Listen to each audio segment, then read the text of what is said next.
This is Boadu TV. Truth and integrity.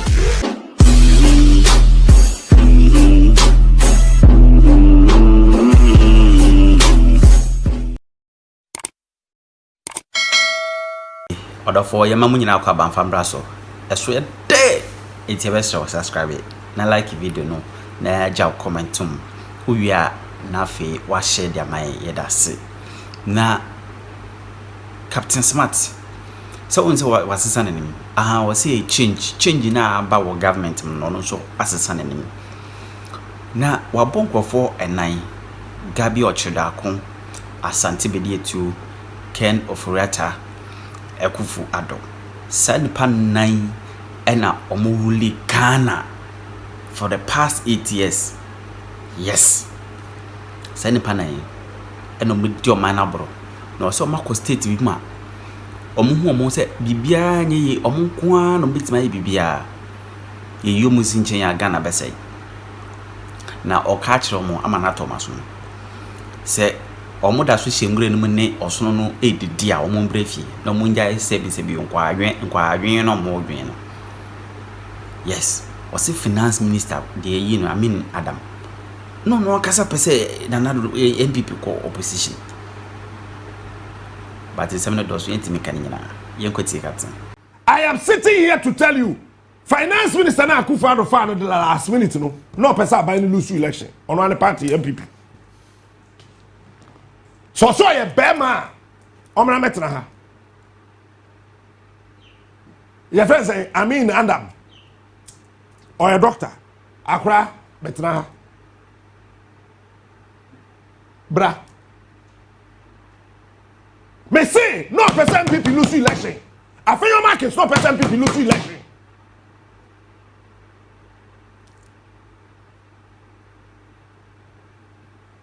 Eugene Subi informer Subi MP FSN.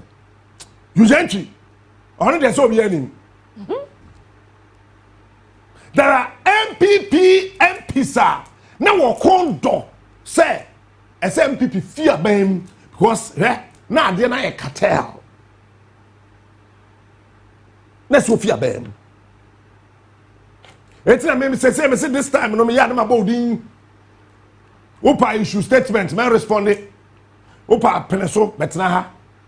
Me say mo finance minister and no press conference. Na do finance minister no. You first say Adam doctor. Na the call do same people be position. Cause niam okoto ye no me do nya me. Na akwa don't to me handle that. Cause so be whoop I man 1,500 years. No want to me handle.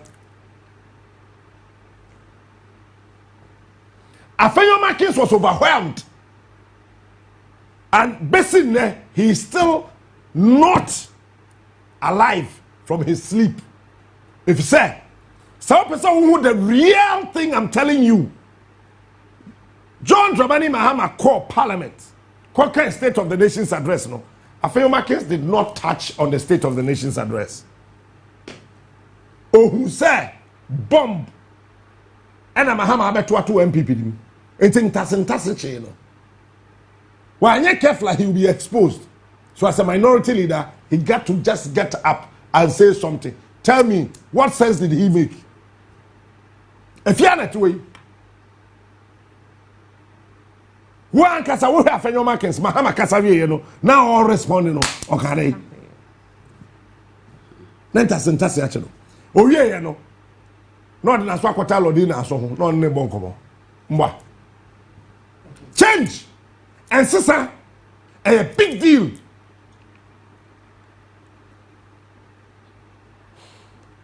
And what they are not doing, Chaya. What by a braboma ye ba wahun? Or some a different from a sorrow. 2 questions. Now I establish who kwa sorrow wa he. And here number 1. And here na modern day asofo.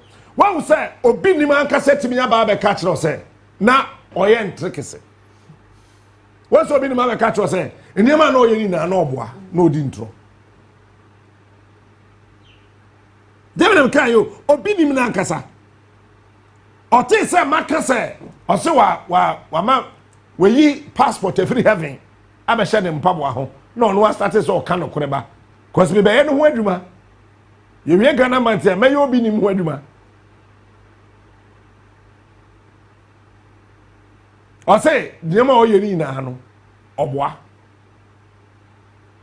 eti etimi bu saw say wo som wo hen ana wo osom ben mu and say wo kwa asore ben two different things.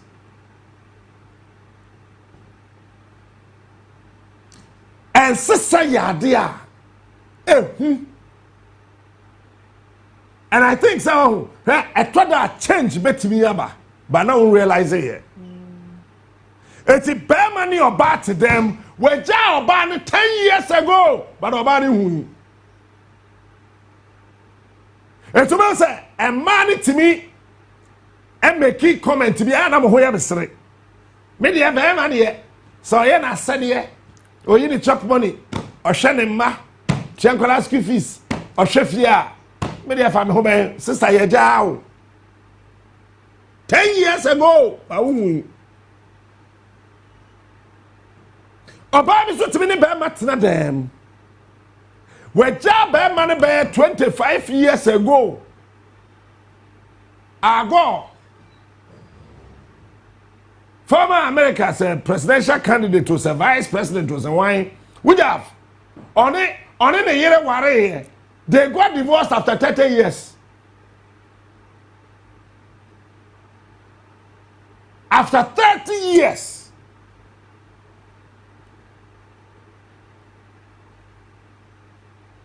God say he left the marriage on the 20th lane. Meaning so did 20 years wa ware nimu no and ojai aware but otna ho more than 30 years.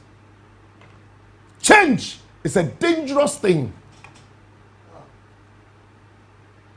Change meaning obi obedi hini kase e wa Africa country bi. Now ba ono ne tie no ye kokko wa no ho ade.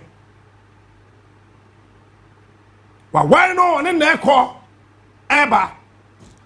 But Obama realizes that and sister BSC now and sister here babema. It's one shot and sister be fancy. Or now one and sister so fancy. Change a dangerous thing, but change is the most beautiful thing under the sun. I agree, change is scary. Change, it can shake your very solid foundation. One year careful. Obeka say, hey, I did say it. Then I'm a person me chira pay. Ghana and Sasana kofa ba no. It is actually intimidating and scaring the NPP. They don't know where to go and what to say. So every press conference is a rubbish gathering. They are talking rubbish. And because March is Ghana month, until I'm tone down kakrano. I said they are hallucinating about the name of Bible. Feno tunchen. Sawusha NPP press conference no mo ye na nra na ho. Metena se din na mbisa me ho say na who kosam Mahama wa win election na we so madwin ye mo say ye da ye campaign na you guys wake up from your sleep. Hey, you lose it 2006 elections to JJ Rawlings. Kufuor did something. Oh, sorry, 1996, 2006. Kufuor said that the elections are over. What we have to do is to put everything we have together and re-strategize for power the next elections. say no NPP for na wo ni na no pese oba yete ase say ye nim yansa Ghana fo bebreba ye koto abati a wo no ye nim yansa wo nim yansa eya akufado kanoforiata gabi ochredako eni asante bedi etu eni ba omia asa eti wo ankasa NPP leadership in parliament NPP mpanifo aka former ministers na wo sese no wo munim de omonye they think say ese defending anado say they be ya betimi ya maintain a position in the party. I am telling you today the party has left that Nima quarters. It's gone for good. The earlier mobete mo ho ase I come together again more minor question the better for you. When yes sir trouble day. Number one, you guys are still delusional.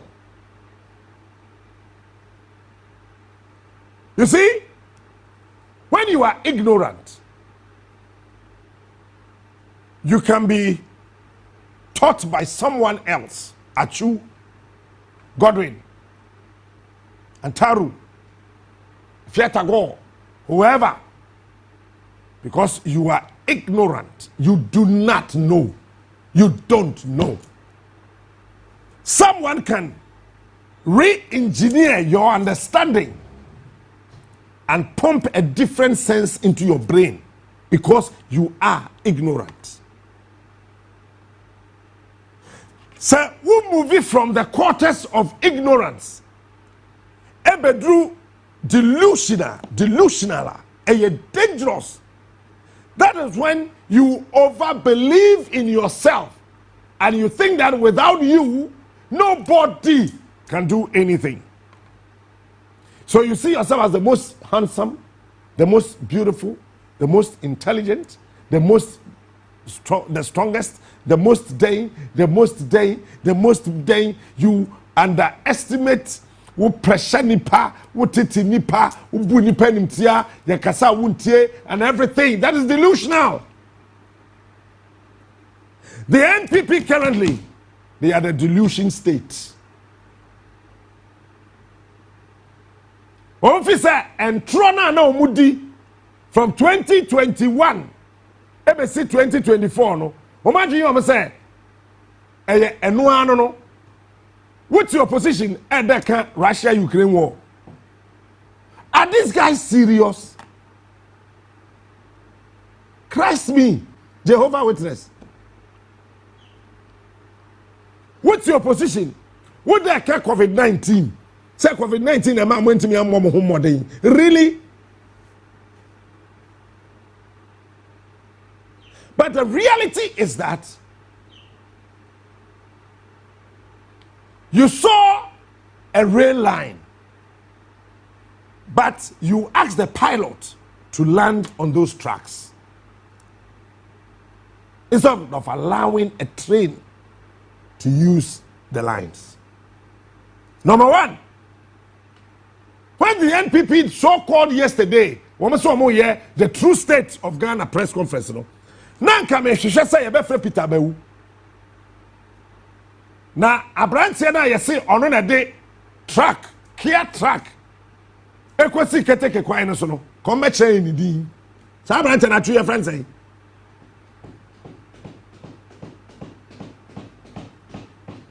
na abrantie no owahi sa abrantie no where he dey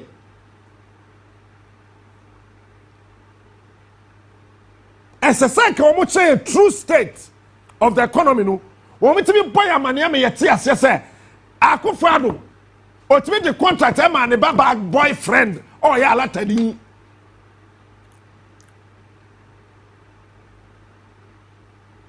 Enti, a branch here, on him spare parts of Hoshi, Jankuma, on him spare parts of Hoshi, Yatam ambulance, spare parts contract.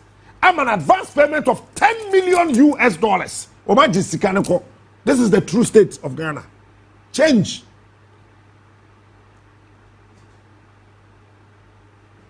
I mean, Adam, the true state of Ghana's economy today, talking to you, and he said, Kenoforiata, your boss, listen to me. We are finance minister. Kenoforiata, the finance minister, we share Kenoforiata offering a boss. I will see you. Yay, we for Kenoforiata boss. But no problem. You think Ruben, Obi our the boss. We as Obi our the master. Yeah. They want the master. So no problem. Ken is your boss, no problem. But after the true state of the economy in the say, Kenoforiata raising bonds in 13.5 billion US dollars. La ila illallah bismillahirrahmanirrahim. Jai imbano. Omo kikalo, omo tias omo rishe kwanda, ele olu oru alae. 13.5 billion US dollars. I mean, Adam, ask yourself. The true state of the Ghana economy is say, Sasikano, now hang.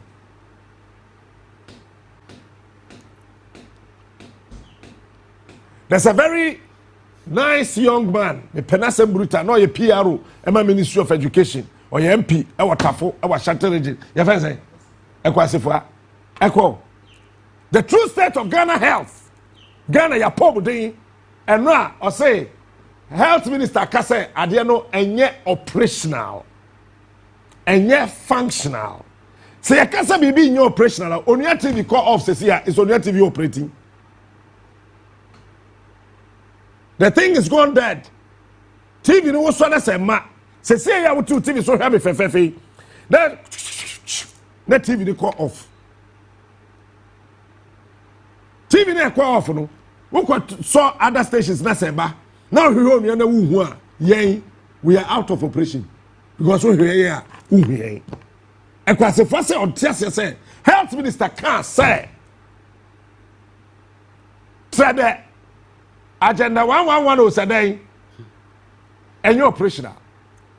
The question it's a kwasefwa of fan who sad who boom echo videos. No, the chair, sad, no, OPD, Winnie, Nampacho do on a half one now.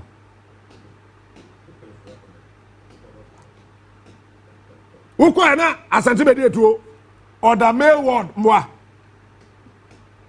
And Quasifa, who could do one neck and for Riata, so I saw Yare. Now, the recovery ward. When I was here, sir, what commission hospital? Doctors and nurses, omo ye na Ghana ha. Time na mo be a sat in the hospital na no mo na mo se mo bia no. Doctors and nurses, omo ye na Ghana ha. Adete wan se omo nkogu. Hey. Adete wan for doctors and nurses. Any lab technicians ankogu. Ana bro for operation na won tia se. Chesa ade na engagement ya fo ni ho.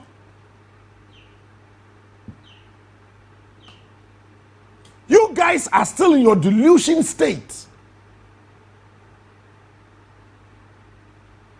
Eh? Obia for your say chairman sabonsu. Obia nyanya ka chairman sabonsu parliament moi. But one who say, eh? Asantefo awo NPP we me kan bam. Akufo adu bu obia akwasea. Asantefo awo NPP akufadu ni nani si wo mu nyina ho mu nyina mu ye din wa kwasefo asake ye tu mwa ne ye pa nyam hade obri ye osache me nsabonsu obi papa panimu hwenim die ni nyansa tai osache me nsabonsu tirim hwe kwan a omode osache me nsabonsu fa so. As a chairman, someone who ya tetra say ya now ye day. I mean, the true state of the economy, and it said Ghana Railways Authority. Who, as a finance minister, it's a who, me don't make home. I mean, Adam. What me share nyame ni me yetam Ghana. Bessia, a free Dutch bank. 198 million euros. Emma contractor say or construct just 10.1 kilometers.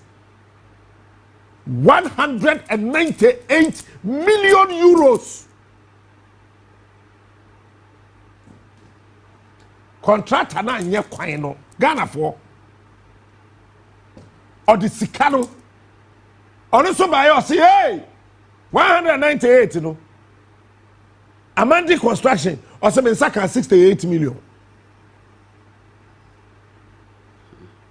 80 Honorable Finance Minister former the true state of Ghana ne say sa sikano ewahi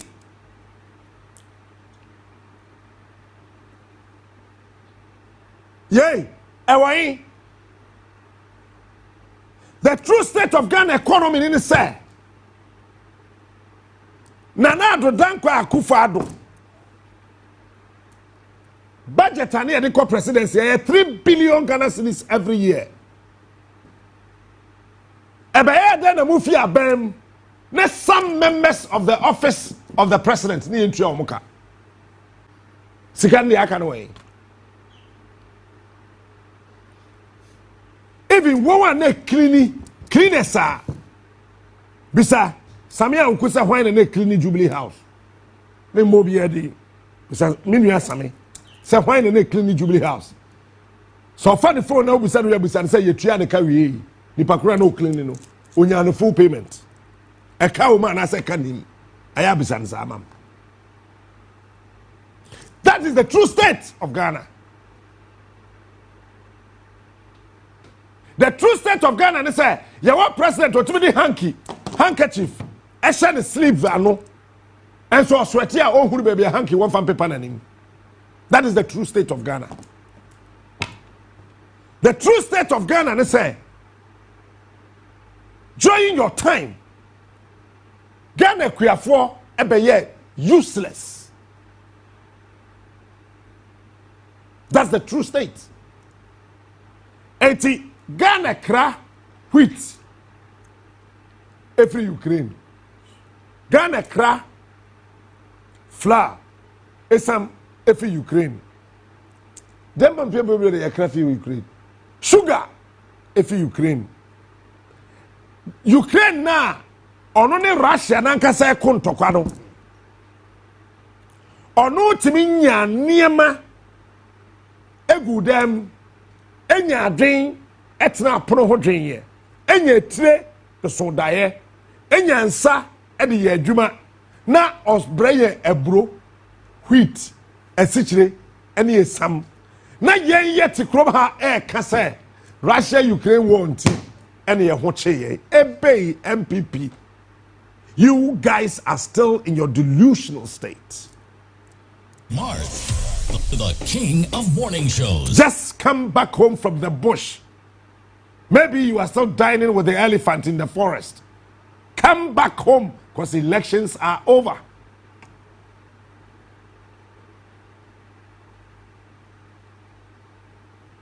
Maybe you have forgotten. Some of our 152 million Ghana citizens say, potholes are what Ghana yedi kotitem. Why need to be counting the number of potholes or to be quantify anymore? Many do 152 million. Who did the counting? Meanwhile, potholes are one kind. They are here at the table. Maybe I may for pothole be no. So he is smart. He is unique. He is the best. Captain But you Smart see, is the king. and then I'm a person if you railway no kitwebi and talk about Africa because we are in Ghana man. Hey, ebi before Miss Remo Pamacho. Mama min to me iPad. So Any die kwan so. so Obuo kwan so. so Ahobrase kwan so. so Ye yare. I don't take shot, I take madness. Mamen to me boas na men kan kyerɛw sɛ ebi before ye yare. Woa edi yenim se amanyofo. Wo mo se so mo ye politicians across Africa. Bibi man nyina. Wo ma dwe nya adwuma. Captain Smart, the king of morning shows. Hwe. Yare no efri kwala brem. E dey call adolescents. E dey abeyini. Enti aka ho. Eno ti wo hwe bibini adeyo a. Aya me bisa me questions bebre say. Yeah, how pan as blacks NSA.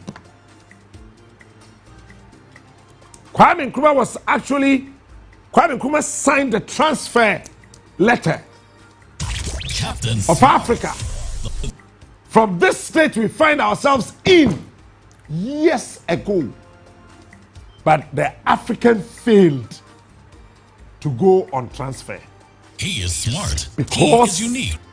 We are still interested in mediocrity. The African is still interested in this monarchical, dilapidated kind of thinking. The African is still in a delusional state. So the African is not willing to learn new trends. The African think that somebody must do this. And because the person failed to do this, this is what has happened. He is smart. So we must all die. He is the best. Captain Smart is the king. Share. Metukwan kakra. Anye kurano. Ebia metukwan yako 2 countries.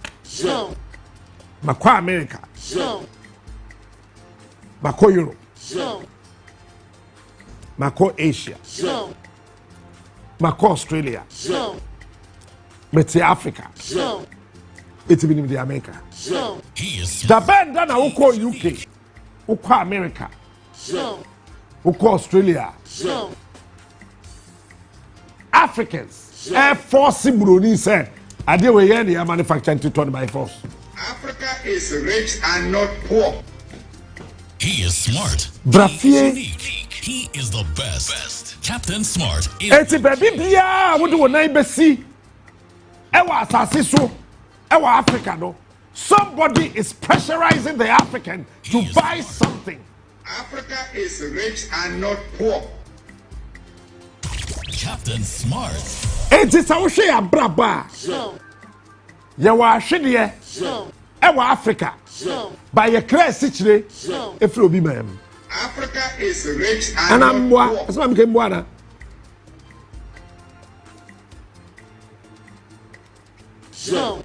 He is smart. Africa. He is unique. Yeti. Your banchi. Bodriase banchi. The whole world. Baby, I would do banchi. It tastes to say by egumwa. Captain Smart, the king of morning shows. Gomwa. Cassava banchi. The whole riasi. We become the whole kumama. Saufa banchia. Yedria ewo gomwa. It tastes to say bayre. Captain Smart. Meanwhile, The you king need start of morning spray shows. factory bia o Ghana ha. Ye kra. Eti wuti wa sabo say ya be hye so. Then ye pe. Ye say o ma ye computers. Ewo other parts of the world. One person almost sa, one waste no. One pe baby akoto agu. But say e bibire ma mind mirika. Na yakwa akoje. Captain Smart. He is smart. So yeah, yeah, was as bebre we dey there, yeah, nyame na hwe. Nyame na hwe nipa. Etini abed dump. Sa waste no, e we asase so. Africa, gold. But Africa, pedo be chef first lady or chef fake gold ring. Africa is rich and not poor. Huh? When you drone a drone idea, you do want malaria. If I say, I test on it. When you say you would have, you do Congo.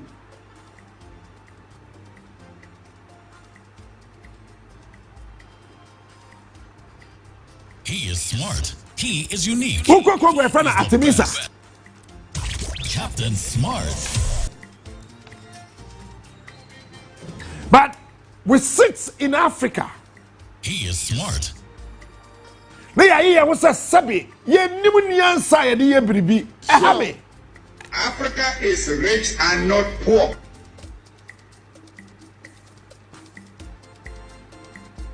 And this morning I am here to discuss matters of continental importance and matters of importance to the sovereignty of Africa. He is smart. He is unique. He is the best. Captain Smart is... This time my concern primarily is WHO, World Health Organization. You see, when you come to Africa, we've had the World Health Organization advising several advisories on what medical care in Africa for a very long time. And you and I cannot dispute that fact that WHO has actually done many good things for us. But the same WHO is also doing very bad things.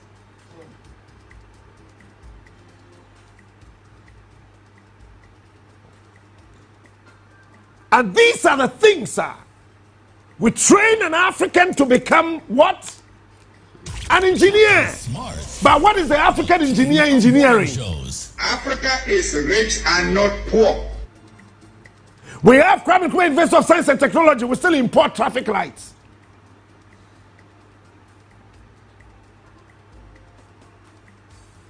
We still have the University of Allied Sciences. But we cannot manufacture anything to take care of us here in this country. He is here smart. on the continent of He is Africa. unique. He is the best. Captain Smart is the king. Echo. 2014, 2015. Captain Something happened in Africa. the king of morning shows. WHO said that there's something they want to do in Africa. What was it? Tetanus eradication He is campaign. smart. It's then in the WHO person here from 2014, 2015. That was the campaign. Near friend a tech campaign by the WHO, TEC, Tetanus Eradication Campaign. They started in 2014 and 2015. What was the whole thing about? The entire campaign, the entire eradication campaign was to eradicate neonatal tetanus in babies. Captain Smart, the king of morning shows. And kwada yawo na yaba ne yaso tetanus. So WHO decided that they would eradicate. Sadie no. Then on person here introducing vaccine. He is smart. He is unique. He is the best. Captain Smart is the king. But when we time Sadie ne call Congo, etam vaccine bi e de call Kenya. Etam vaccine bi e call Tanzania. Etam vaccine bi e call other parts of Africa and some parts of very, very poor countries. They later realized that the vaccine was not any type of a tetanus vaccine, but rather it was a fertility regulating vaccine. Show. Captain Smart, the king of morning shows. So for vaccine now. No more combined with a certain hormone.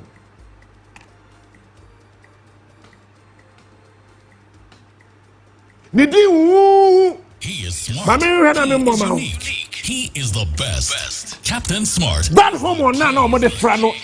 Human chorionic gonadotropin. GONADOTROPON. Gonadotropin. Now what they are one.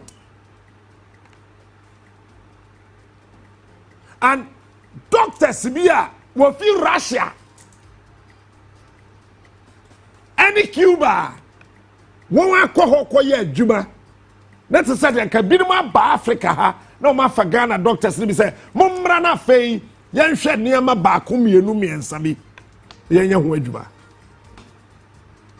Fa vaccine no. And who say vaccine no HCG ewo. Eti woko Congo, woko Kenya. When you baako mienu miensa enai enum ubepon yinsen no ansa wa ba wetimi yinsen baako ni ya bre ansa wetimi a sustain a maintain sa yinsen no ansa wetimi awo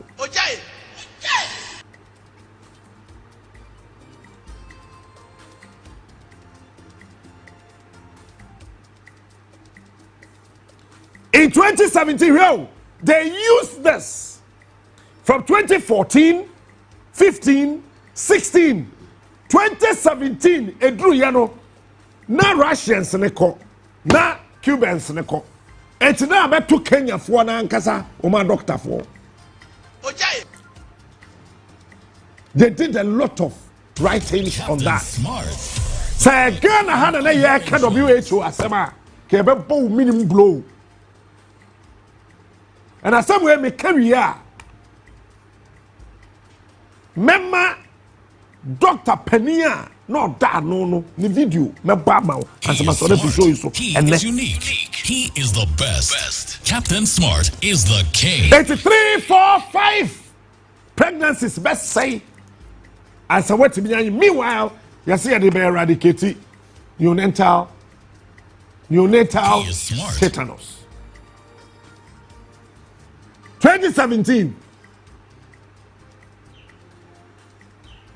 and a WHO essay affair we in a juma every home to a Kenya for life amount.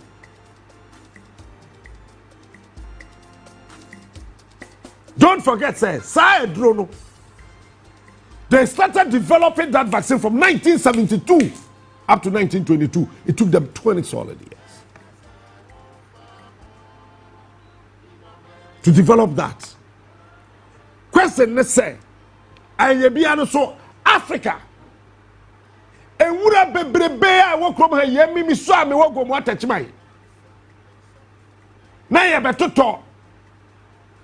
A baby, you said the quiet paracetamol. Captain Smart, the king of morning shows. And it's the best in African to me and manufacture a dra African a chain. He is smart. He is unique. He is the best. Captain Smart. A draw battery baby. Abba as I am. Meanwhile, Sabronini here drona. Or the Bronina here the examination. As why abreu. Eti ene yesi e we draw papa de we generic e draw so ho. Eno no papa pa no sa wonom baako a obeti apo entem ba generic ne de betu anu anopa mienu ewia mienu enwumre mienu anopa mienu ewia mienu anu mienu saa be na wotwe ansa ene baako papa pa no de ene baako no ayepe. Watch this. I still cannot understand why Africa cannot eradicate malaria. He is smart. He is unique. There's always pain He is in the my heart. best. Captain Smart is the Listen, king. there's always a huge pain lingering in my heart. Captain Smart, the king of morning show. The whole world, a United Kingdom, UK, and the DK2 malaria say if you were 1921. Watch this. And UK for the baby years so. Say you malaria. Say you no can say you TV. Say no doctor say when you malaria. UK eradicated malaria 1921. Just Google.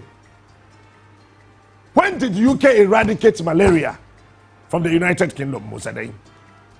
Some UK it's a tautology.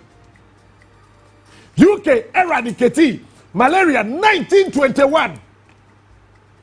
It's not and tonton ko UK. Ontimi njina. The king of malaria. shows. He is smart. The course school no you try biology say and tonton tie in so tie ho. Na tonton kwada ni. Na tonton ne tokosua. Na opai tonton a. And tonton ni 3 days as a it's a lie. Captain Smart, the king. Show me which biology master in Ghana, in Africa, or also a yes, sir. Test ni bi. It be breeding tonton. I'm an tonton in a 3 days. Book mudi enko any kind. America, malaria TC America. In the 1930s, 40s, up to 1945, you have no idea. Go and check, go and read. Fever. So, America also eradicated malaria in 1951. Go and read, check. Africa, come home. Pacho Africa. Yemra fie, ya chewo wurabu hododo. Because over Africa country biya ya senso de ya aboa ti ya ka wuram. Check it. Producer Google. All African countries. Your national teams in Ghana pay the Black Star. Who are can na ye moa? Where there your sono? Where there your praco? Where there your cocoa? Where there your rio? Where there your train? Where there your dabo? Where there you say? And one kwani ya dina ho. He is smart. It's a more some year. He is the best. Captain Smart is the king. Many of you, I am serious this morning. Captain Smart. So 1951, America eradicated malaria from their system. Now watch this. UK abedi so. God knows how long. I don't know what to be eradicating malaria every UK. Then you what year so. Obefa gold ha. UK Fatima, offer rosewood, offer manganese, offer bauxite. Nessa yen offer sanya free hono. Malaria budget a baby as far as our health system is concerned. And also change your budget. He is smart. I didn't see the SAF formula now. When we eradicating malaria, 1921. What my SAF formula?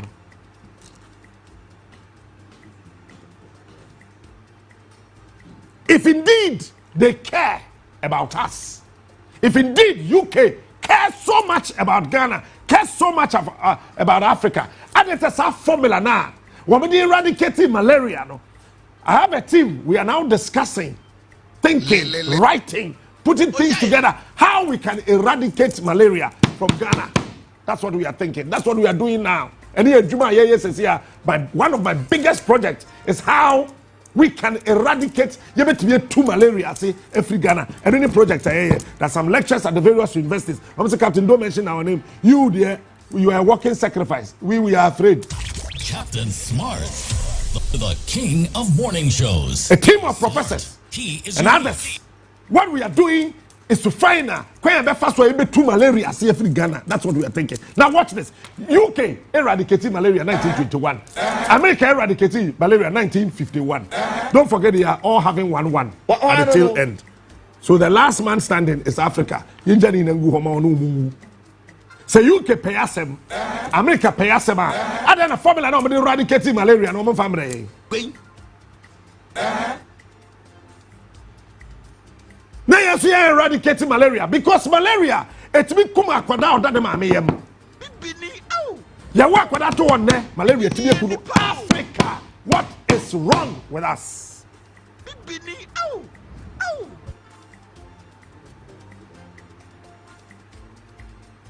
WHO after America eradicated malaria and the WHO so shall say obey eradicate malaria if you Africa. America yi malaria fi mu pepepe so Africa so ye beboa emma malaria if you Africa. Ghana for many are maybe before. Now look me in the eye and let me ask you this very simple question.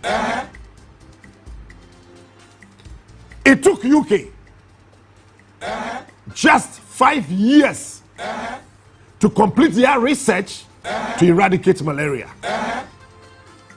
It took America on a very fast supersonic speed 3 years to eradicate malaria from America.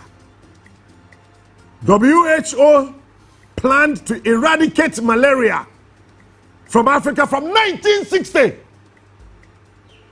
till today. Africa is battling with malaria, and our African leaders, our African ministers of health, African presidents are all quiet. What are they looking for? We are looking for somebody to come to eradicate malaria for us. Now winning the worst of it all. Well, Stephen Nette, should they be on the foot here? One with the GMO seeds, genetically modified. Sir, and there a brona near dear dada. Men are never fun so. Or tingo more touch my on the Kwakubichem, Omudo Kumqua.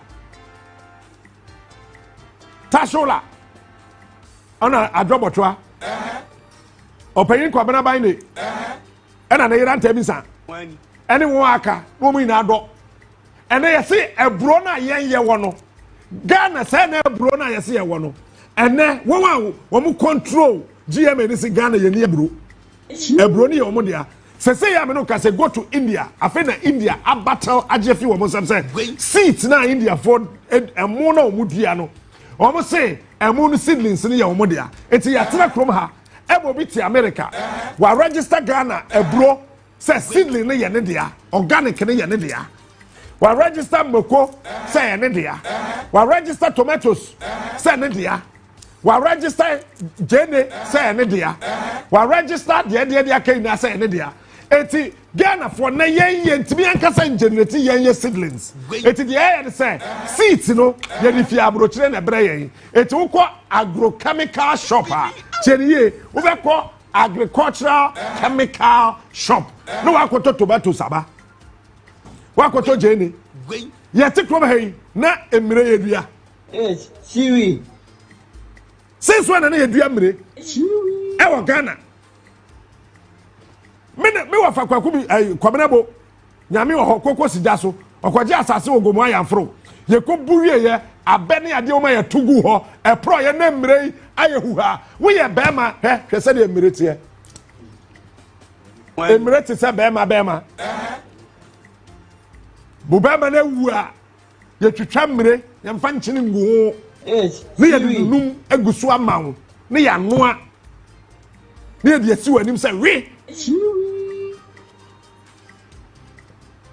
why we meredo na kwate na ewu na sorry bema na ewu na sorry gwen de wuye pa ka say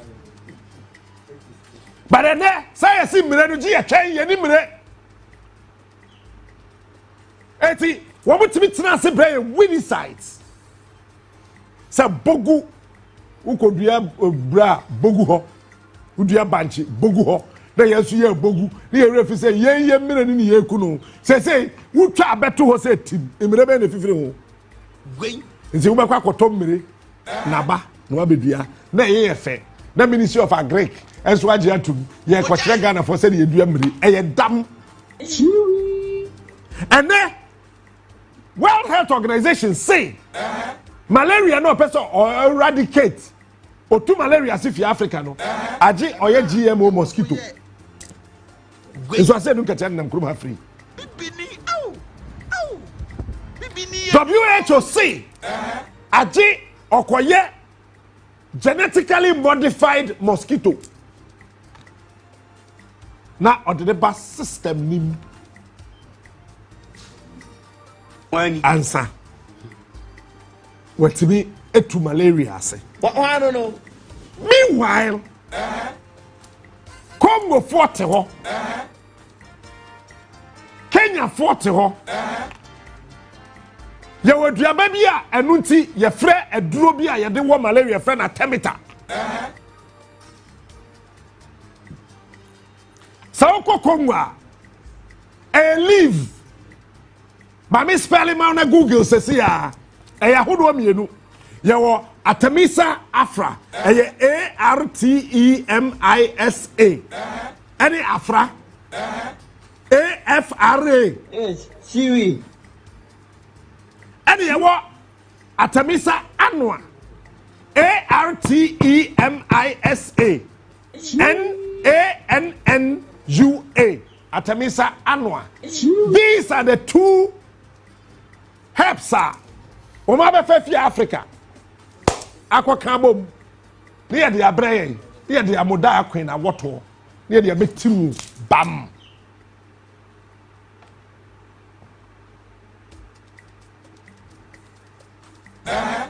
my next question is sir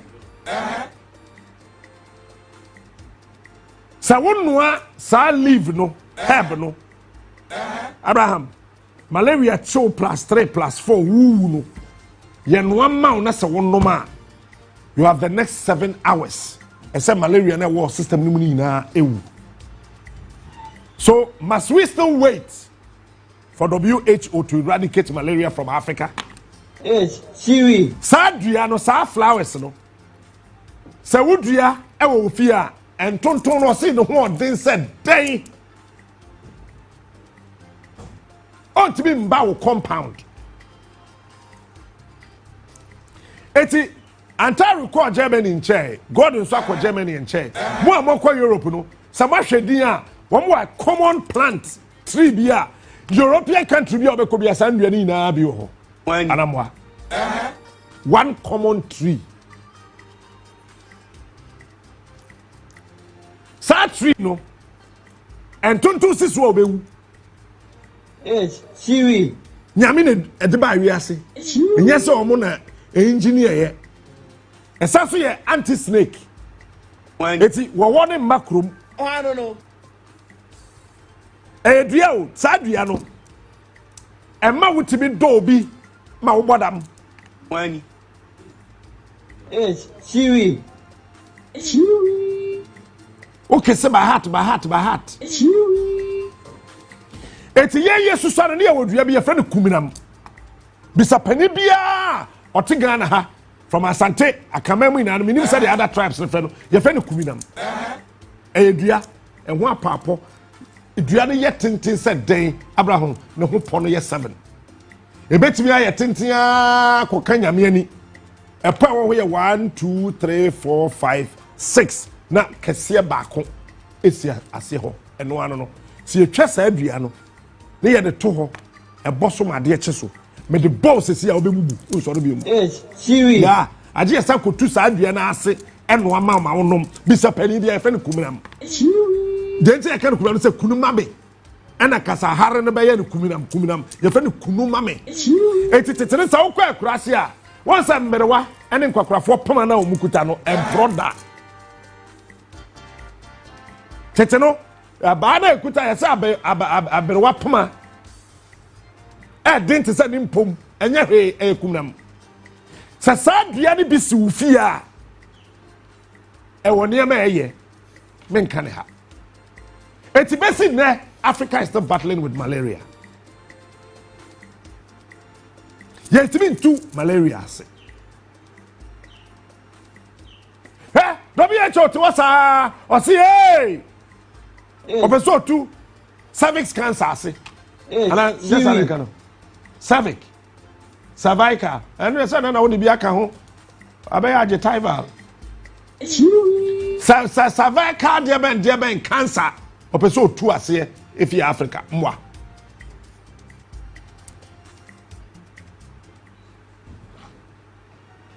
pa oje mama yi ne ye wo mpane eye ni ya brain vaccine mo na mo sumu di akire bibi kitu abi pin yesi vaccine aba kona kowo yawo me back for Tampa General Florida America yesi be one vaccine there near yeah, the paper bet when you say men sign and for one of say what are you talking about? Some yummy na me ba hospital na o ma medura no ba ma sign document and so ma medura no some yummy ya. So uti ya we ya na kwa hospital. Na say ye ma wedura no say uti ya we ya wo sign document answer. Then they do vaccine so they say ye sign answer ya wo. Em say me here. He ma yen so time na kufo ye ebola again no you see hey one want to know ye ebola again na ni ebola again for Ghana woni ebola again do me you see kwa wo pane we fa kwa draw when am see there bi ye wo dade bi bronze wo de sha akwala ne nan ma ni du ni nkotodwe na wo ti nunum ene hwenten ahye ho a enan no betene bramfie bisa ni did dade ne share ne bronze dade ne share ye di muda ne share ho kufo nan bola ga ne ko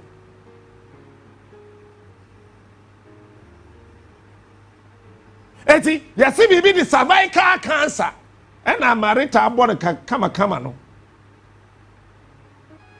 eti yan wo pane na WHO introduce HPV vaccine bo phone so say wo fi ho. It's a say a man what 10 years and above. Young family, no more. What's it? I can't say cervical cancer. Woman, yes, cervical cancer. Maybe.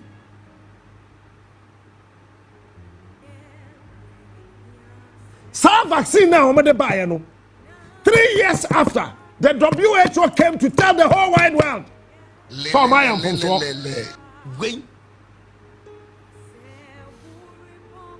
Sir, vaccine now when they buy no. Unfortunately,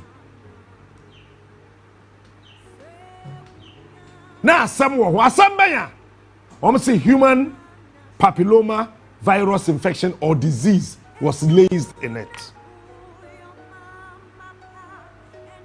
That drug had nothing to do with cervical cancer. It is a way virgin. Near the timwa so ba and I said bema who are some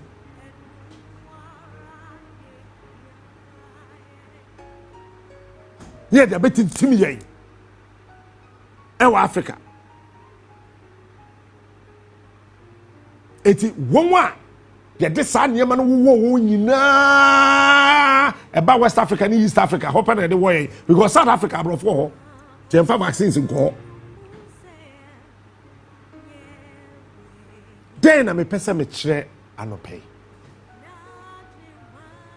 Your Ghana months. The Ghana months na woman. As I say, ye ankasa ye tibi tina say. As of my, be my. Then ye betimi aya. Ye betimi aboa ye ho. Say ya me no kase. Apart from Amagana mo, any nipa ba kumienu miensa nan bia o madua mo e wo mem ha no. 90% of Ghanaians eat perfumed rice, who kidney be say. So woni ma me catch who did perfumed rice 1 year, who kidney na woni ne wasem.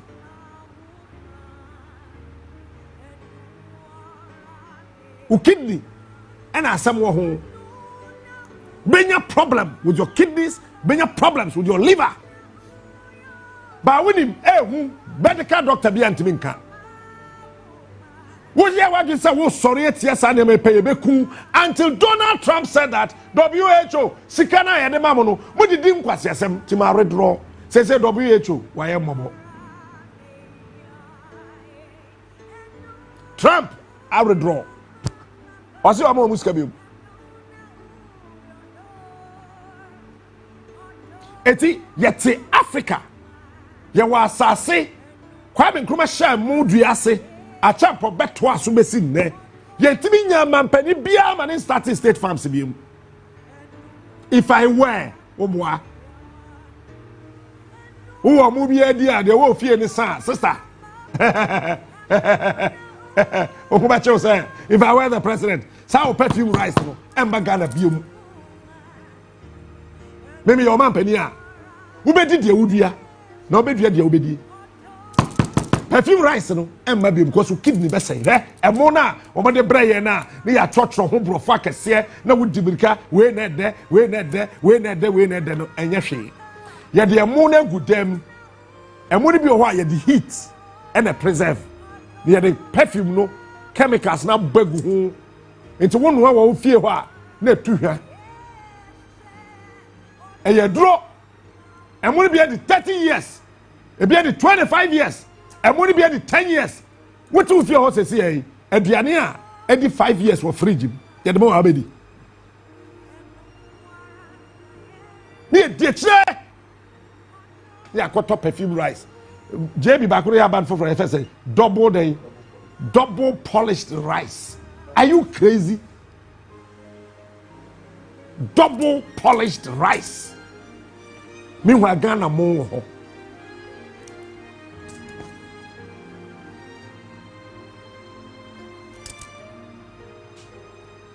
Ghana more. Ewo. Say upa bobi fa bibi dro say onum. Ubenya medical doctor bi ani tiabo ho say bibi dro ndem enum. Men bibi dro enso so na yesa no. Na ma me de edro no o de keja no de egu ni yem no so ni nem na ni tisin say wiem ya woso say na hohoro ye ja wo nem na sa wo ne a. Nyame anyi wado be ne won so nyina ba. Meboa. Instead say African penny for betimi atena se. Na fe ye wo se ye wade we kwan ben so na ye so ye be fa so ma ye de na ye papa na obi atimi abetobi afiri ye ho e ma bibi man ayeye no ye mpani for ne nwe ho me da se afi dem te ye obi odun Africa ho eti ye ni kwan ye ni nsuo ye ni nkanea ye ni aduane ye ni aduro ye ni bibia. The whole Africa is dependent on somebody. This is my cry, and this is my worry. Miniano, ye do babia. As I see a bisaya who say, a ye day and then ye mana nanka wanka sa wufanka.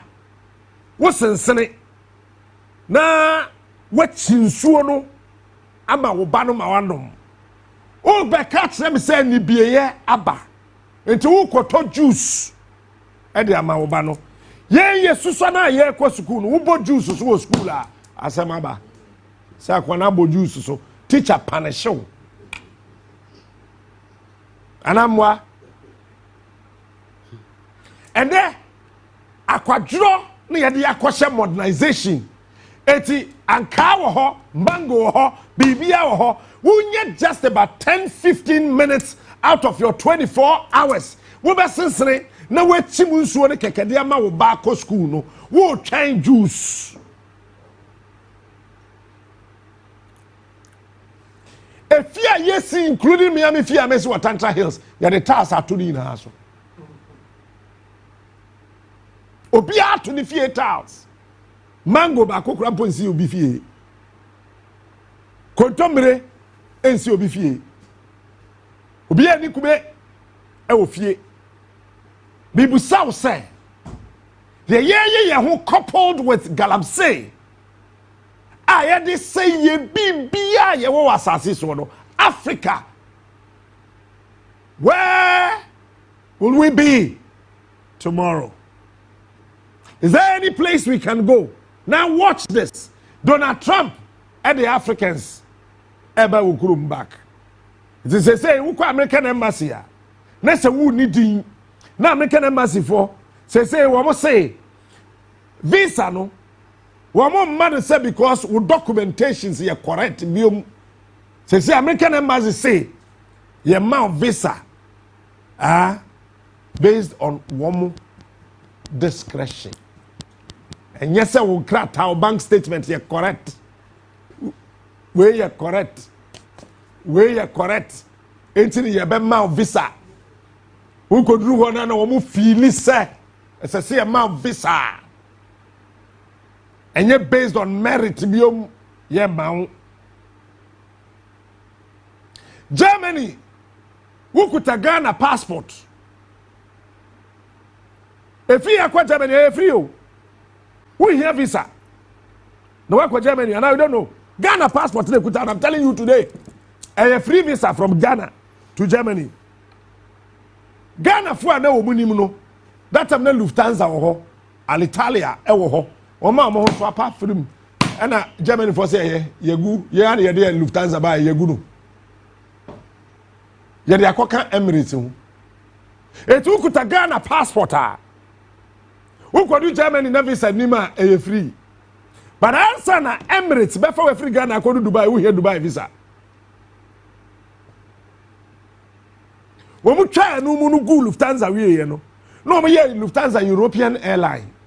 When we just say Eba Africa because Ghana for be Ghana Germany do. When we just no but who could Ghana passport take down. When you Germany visa free you. You don't know. Currently. But so bet me nya plane e betu afri Ghana ha. Akwasi Germany santan direct no e ho na kokrom no wo no. Ebi wa hi. Who so much be? They are always planning and thinking about how to build their space. But we are sitting in this country, ye pebema na hojo. Kwasi akika sa. Ye pebema.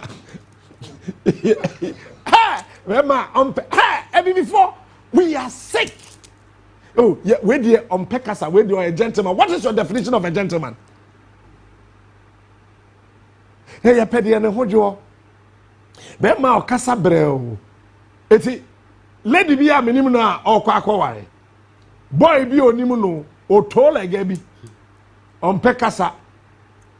Oto bote. No si ho.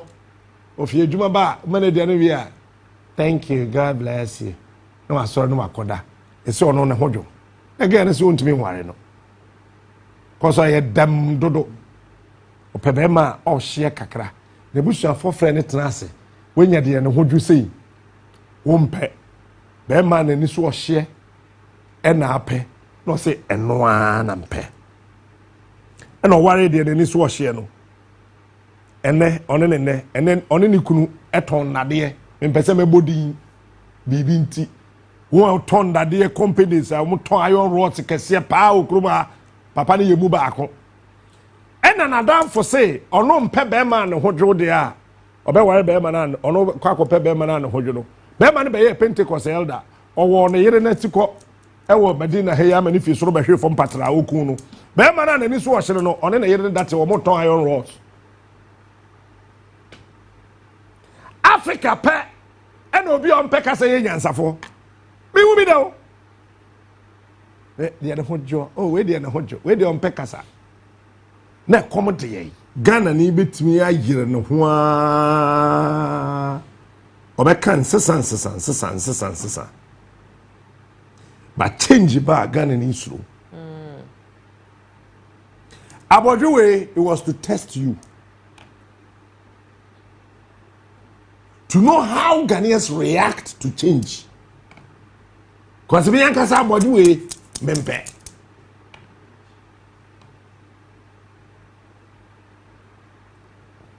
But as your leader, I am supposed to test your ego, your understanding, your feeling, how you see things, and everything.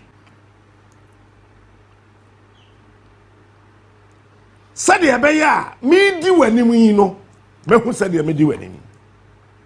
So I don't know see me trending with my new look. You see new look. And your new look we are a change. And there was a huge debate. A very big platform. So professors, doctors, presenters, medical doctors, nurses, your professional platform be. And when I drive some at that 7-9, now me go mo aseno dikuru. Bon komo, but me bon komo ni na so na me monitor platform no so. Say ya. And GH boy compare no asem ko posti bibi. Say Captain Smart 1 na Captain Smart 2 or something. And obi kwata me de koto. Sa platform no so say bam. Eh? Adiana ye ka ho asem no. We were talking about how you bet me a compact clay. With just 2 inches of concrete. Because of the solidity of clay, no. Say your banky endings, no. I mean, can you tree? Me yere me home. Ye say you dig gun clay. Dotia koko and chuma. Me kan sa na abeti ase ye betimi asese na ye de emosia be hyehyɛ dɔteam dɔte kɔkɔɔ nim efisɛ wo de dɔte kɔkɔɔ na emosia wɔ mu a ensuo tɔ na hohoro a wo sɛ dɔte kɔkɔɔ ne nkɔ because emosia na hold dɔte kɔkɔɔ no eti enura no ade na ye adwi ho ne ye kwanya ye betimi afa so ma clay say ye nya sika nye kotala ye kwan support hole ema so eni ade na ye discuss etimi kokofa snowball me chemistry master ewa Pam secondary school Mr. Seriam o kire me bibi ewa organic chemistry ye fa bibi compactability. And I'm did 2 mirika ekwa Pam secondary school house 3 na me wo na me movie call house 4 as a school prefect na me ye chemistry student and no na me he said the be ya ye betimi di clay and mosia na e wa bonten so no etimi ama Ghana ye kwan no aye very strong better and beautiful am futuro so maso honestly me na me raise this topic you know. Because I have done it. Me di kube hono aye concrete e obi fie. Kube ya ye twitwa no for me ya to hono na gu. And am dey concrete. Me ya to tiles so e obi fie. I took my time. The little chemistry Mr. Seriam taught me. Papa no chemic chemistry physics conference. Yee. Mo kwa pam de mo cha e brade jam. Me so sorry. And I'm saying to share me biology. The little things I learned and the little mathematics are monsieur ayeno.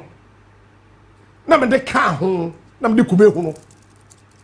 Eye concrete. So that was what we were discussing. So you drew a pointer. One scientist to abroche, one Germany, one Czech Republic.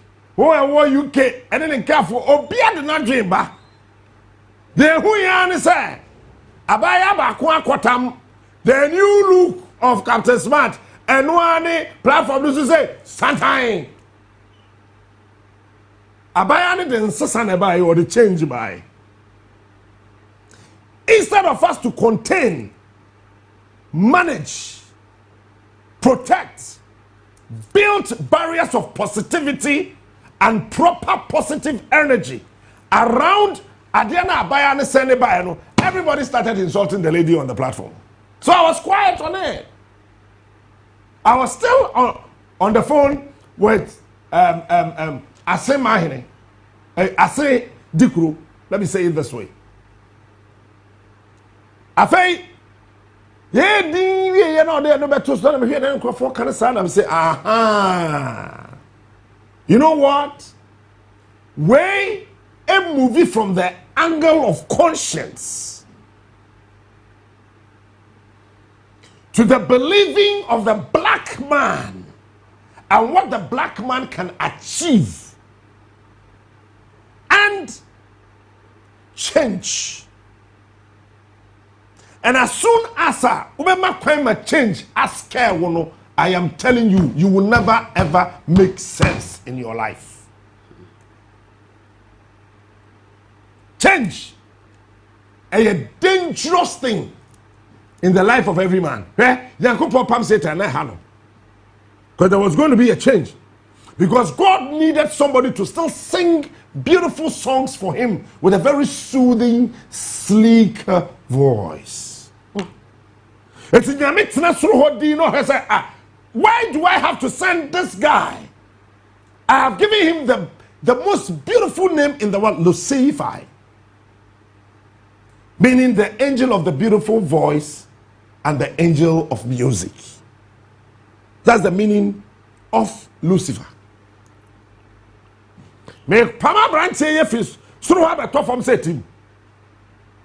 God needed to contain the new change in heaven. So this Satan ba form no. And I say, obi e no say so for mu nue.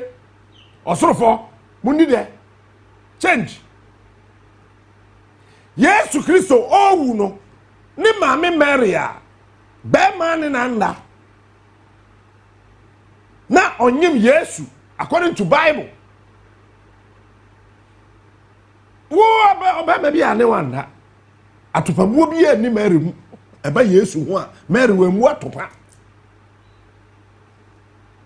Yo hu yan so onyem. But Mary was a bit uncomfortable with change. And so say hey na we be den e na aye ho. But for the long story short, Mary wu Yesu onyambom. Yesu yini 33 years. Yesu ewie na adwuma. Owu. Osediane so. Na Mary still na Mary nti change na say after 33 solid years na Mary nti ase. Eti say Yesu pe obi oye honam oba ne be ma ne hia na wo no aye fe ne Peter. Na Yesu ade Mary share say hey oba wona nie ena oba nie solo wona aye so for mo John, and whatever. On a so for business on a so for no. Enti, or didn't share in Sano. Honam mienu, adia entimin sasa, honam proye, ye kasa bibia pra, we are the day and sasa. What is a proye? Is a proye, adia apro.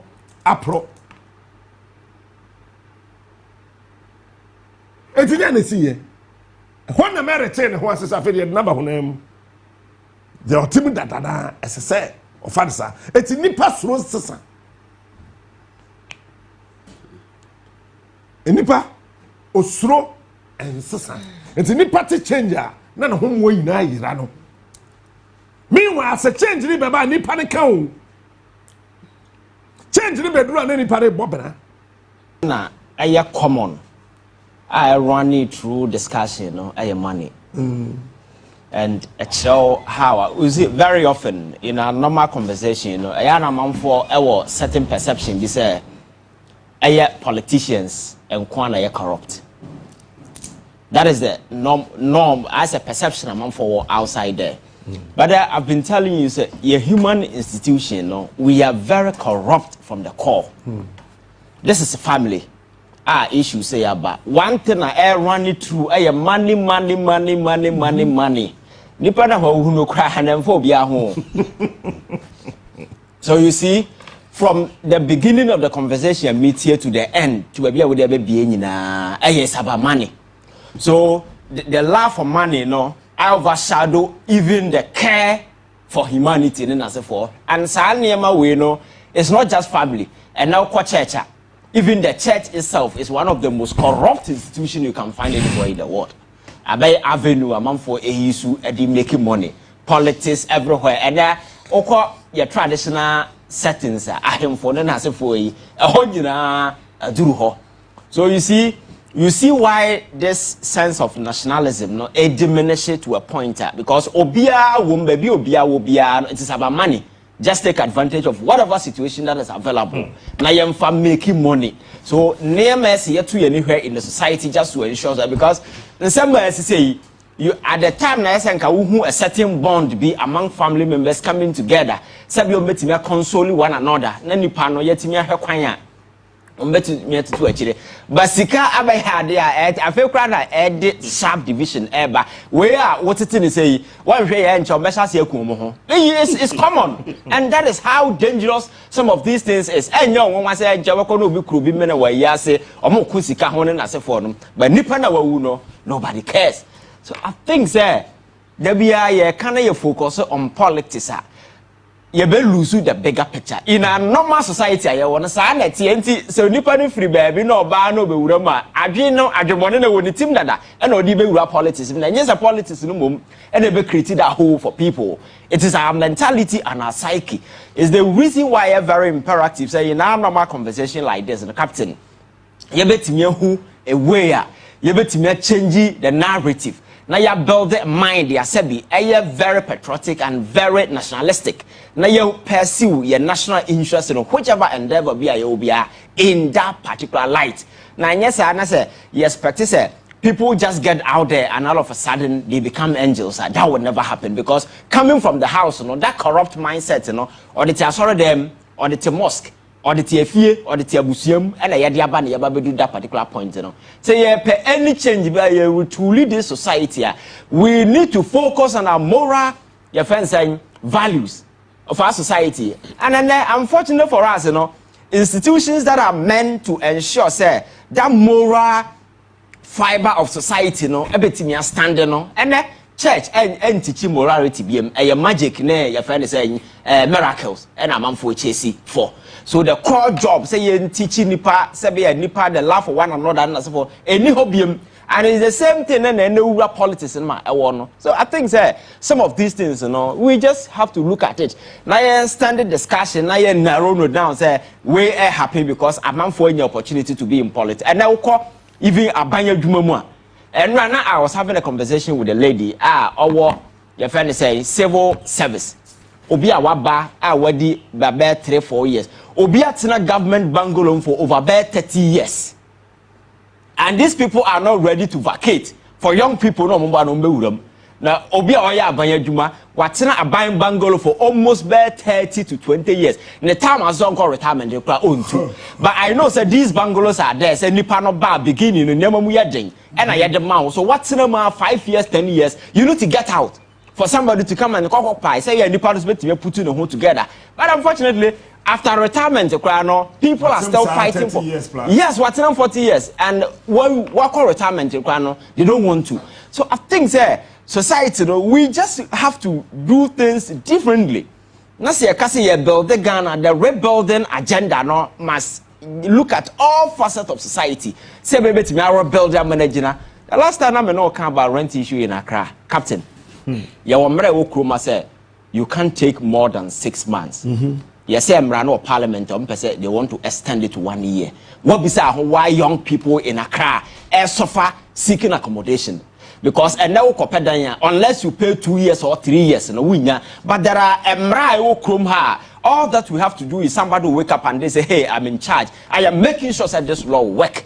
You know the number of young people I ever take you or more burden when this thing is done. Because obi a oya national service na ya man no 2 year national service na 1 year. Na 1 year na aka na ma me na betra masa na betra dan no. Captain, but there is no system in place just to ensure say you make sure say anema we be ya adwuma mani pa na oba no so anya relief. So I think we need to do a lot. Say be ya Nema ebe sitting and Nema aye. I think that this week you should be way the soda. Yes. I think sir it's good sir at any point in time biano government meeting yama nipa what is happening. But my culture say governance and ya bosom and nipa binim de akosho de masum. It's an open enterprise. So whatever it is, you need to open the book for people to see. And it's good sir this State of the Nation address, but even though it's an annual ritual, but it gives Ghanaians a wider understanding of the state of affairs at Ghana. But Captain, I dare come who you see me. This Agenda 111 project, President Akufo-Addo embark on. Captain, many who be just as we so say government be best sorry, or see me see 111 hospitals are boom at a time. Have been researching, I've been reading. Who be that? Say, I'm sorry. And yet, your friends are kitchen. I can't say, Mrs. Kitchen or a hospital. I will be our unity equipped with modern facility. I'm sorry, say, we see 100 hospital together. And Sa hospital now, yes, you committee $400 million at the room. Cost of building one piano is estimated to cost 18. So that 400 million it means a 1 hospital no 3.2. You can use calculator and do. Hospital could be more than $4 million. We here 18 million to finish one. And now your first year committee 400 million. What it means is say hospital could be around 3.8 or 3. It's less than $4 million. How can you build hospital with such money? In the beginning, it just sa initiative nankasa kwa di nyansa anim anything na President Mahama ka say senka sa 400 million no ye di wura 22 ma nkebe 22 million nkebe time wie 22 hospitals anka ne amanfo ekom ekoye adwuma but they are too go ya as we speak.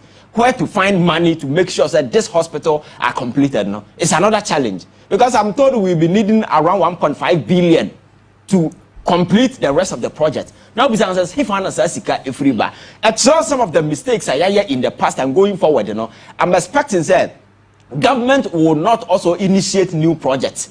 Now, the Ghana sika akwako uram no, you making sure say betimi complete not that cycle of maba obi na ye mejan ho and I say that particular cycle no must end.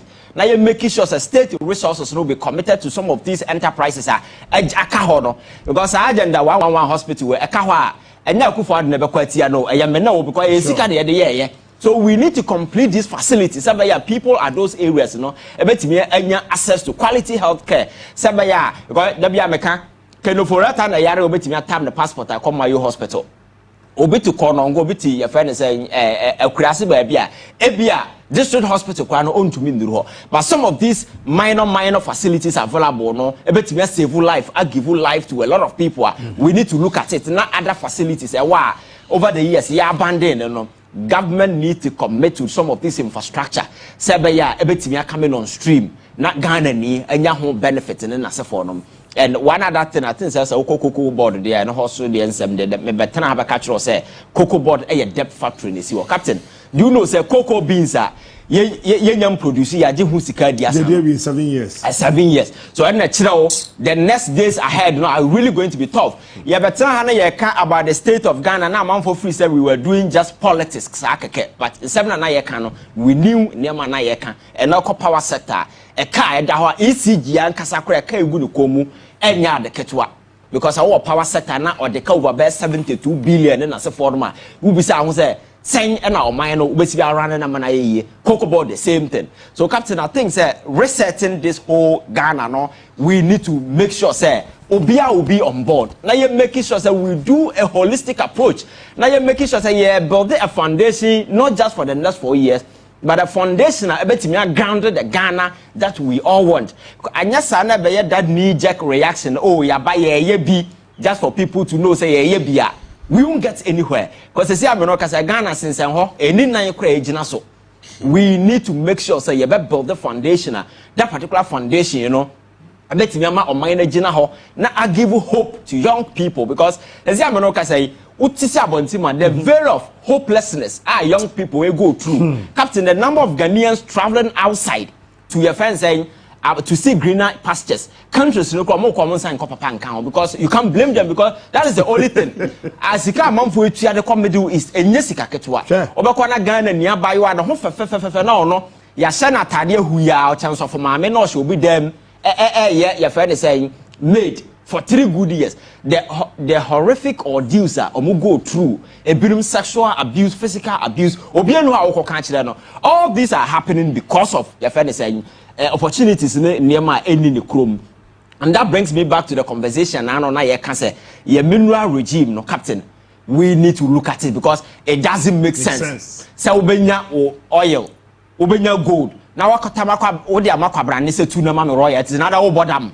But over the years, I never when you celebrate the natural resources in the various areas need to impact on the life of the people. People need to benefit. So I'm happy, sir, President to say, or Attorney General, Chief Justice Akasa say, a mineral regime, they need to look at all the laws and review them and make sure, sir, we fight for a better share. Sabi ebetimi Ghana ya build it or mine. You can't have gold, you can't have diamond, you can't have natural resources. All in abundance, then you end up giving it to people. Now, 5%, 10%, now a bit more for a chili. They are quite a cut. In the end, they are benefiting, the people are not benefiting. I think, sir, we need that particular commitment. They are making sure, sir, some of these international agreements are just sending over the years. Some greedy people put it together for their own benefits, We need to restructure because some of the countries have started. Now, no, me catch us all called Botswana. Omo diamond way ya omo cut 50-50. And no people are complaining, but 50-50 is enough as compared to the year 18. Your friends say 18. We were called number 72, ne 70 something. Obi a 90-10. Ne na se for them. Now no lithium ya ye. Shekwa fast so time kokoche. I think the resources need to benefit the people of this country. And now Boadu said the last time videos I'll be show here. The hopelessness of boys in the womb. And when I'm Krunuma Ankasa, because of toxic exposure, chemicals and as for Ankasa, your life is in danger. So how are we doing to compensate these people? Say resources in a womb no on benefit. Over Africa, you all the natural resources but we don't benefit. I can't just say, oh, natural resources no we and over the years, that is what is happening. And no more for natural resources now because Europe is diminishing in terms of human resource and human potential, and that they are importing human capital from our country, and they are taking the strongest and the finest too, and then people who are going to Canada, US, and as for they are skilled individuals, or more talent and opportunity. They are the very people they are picking away. So I know the day, Africa will continue to serve as a raw material hub. Our boss is a natural resource, and as I said, until always, we are servicing the world, and there is nothing I bet me writing home about. I think the time has come for us to make sure, say, the Ghana we want to build, we are building it not for ourselves, but for the generation to come. And I see a better BBA, we need to start from now. Not just greed tendencies, back for me. Enya money to the sense and now call the public space in us for now me who SIC boss now say or court who entitlement or entitled to you could see say so far sa colonial mentality belonging to antiquity still are away mu because one person will benefit teacher maybe or and the commitment is the same thing, but how much is that person earning? Overcome be the salary in free more, but so maybe Obenya no 300 Ghana. Oh, here na mania no them, but one person ne allowances and as for or general, 8 bit ya doctors and teachers bear 7K. We can't live in such a country and expect people will give out their best. We also need to look at the emolument structure. Now you making sure, sir, a Juma baby will be no captain. The person will benefit based on what they do. And yes, sir. Every day will be politics because people do this excessive politics because of hunger. Because Obi will be a day now man for word no any serious business we are investing the time woman. You don't see people from January 7th to the next January 7th people doing politics all over. People need to go to the ground and work, and to do that, say you're setting at the foundation, you're strengthening state institution, not this overbearing political influences and executive stretch now over the years, it taking some of the foolish decisions I am on mining corner. We need to remove all those things. They make it sure say or minor air running, institutions are running, and running say air juma ufuma yam fancho, you'll be dealt. So is the reason why I'm happy when President says or more national service kululu our mo their assets will be traced and will be freezed. That is the way to go. Because we can't live in a country where people your mind sika na they are suffer na him for education be pachawo. Now in the end it ends there. Such nonsense needs to have say and the okroma say we your suffer we your hene no be foul say wakobo kro no di nachi na yanko pachawa. That person should first be arrested. Because we can't create that culture of impunity in this country. And that is the only way, because human they are then among for about no. But effort in the name of go akwan mu and I never bet me stop some of these things.